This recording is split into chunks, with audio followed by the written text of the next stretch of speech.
As late as the 16th and 17th century, men still fought like the ancient Greeks.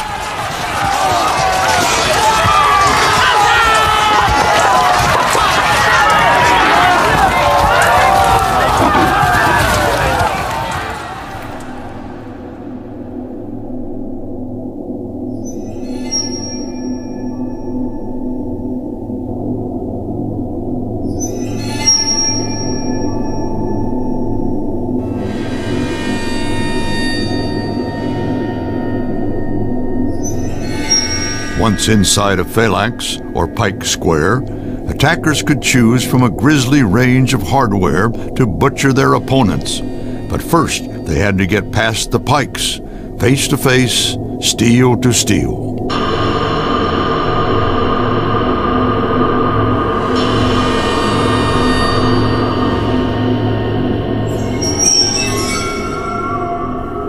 They still didn't have a way of blasting in from a safe distance.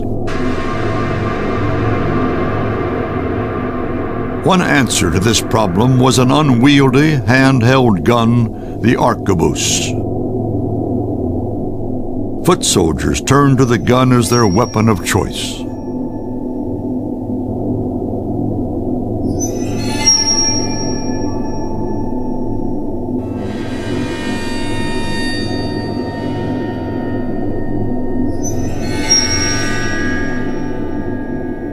Its transformation from ugly launching tube to finely crafted weapon speaks of the pride with which infantry and cavalry regarded their new weapons.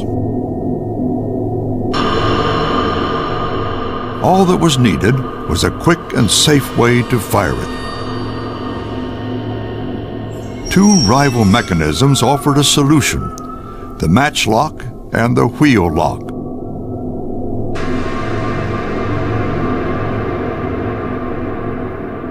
The matchlock used a fuse to ignite gunpowder in the flash pan.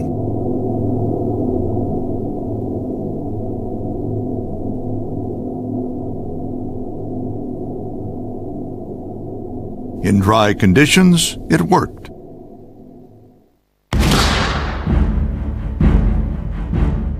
Simpler but more expensive was the wheel lock. It used new clockwork technology to strike a spark from a small piece of iron pyrite.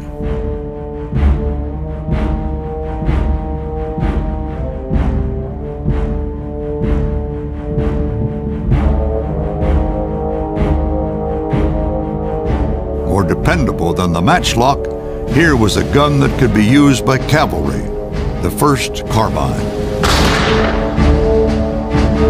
Simpler still was the flintlock, which struck the vital spark from flint and steel.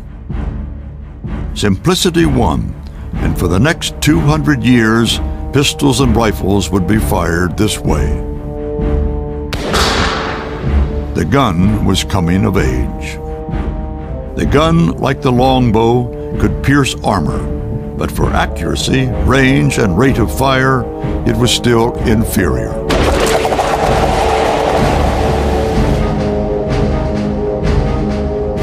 The gun had one big advantage over the longbow. The skill and sheer strength needed to draw a bow demanded years of daily practice. A gunner could be trained in weeks.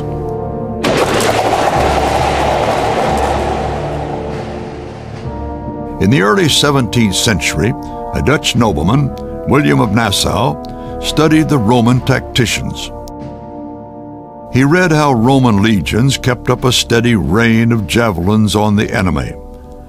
Nassau realized that modern soldiers armed with muskets could do the same. All they had to do was rotate their ranks. The principle was simple. Don't aim, just send in a wall of lead.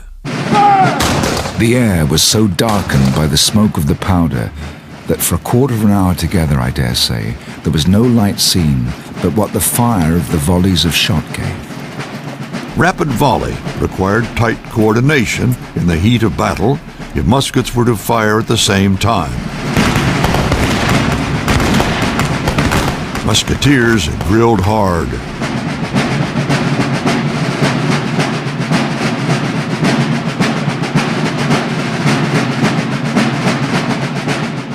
faster they could fire, reload, and fire again, the more deadly they were.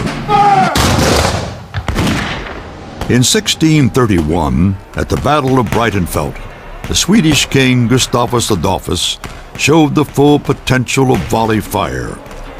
He had drilled his men until they had the fastest reload times ever. In this battle against an army of the Holy Roman Empire, 7,000 lay dead, felled by rapid volley fire, most killed in the first 2 hours.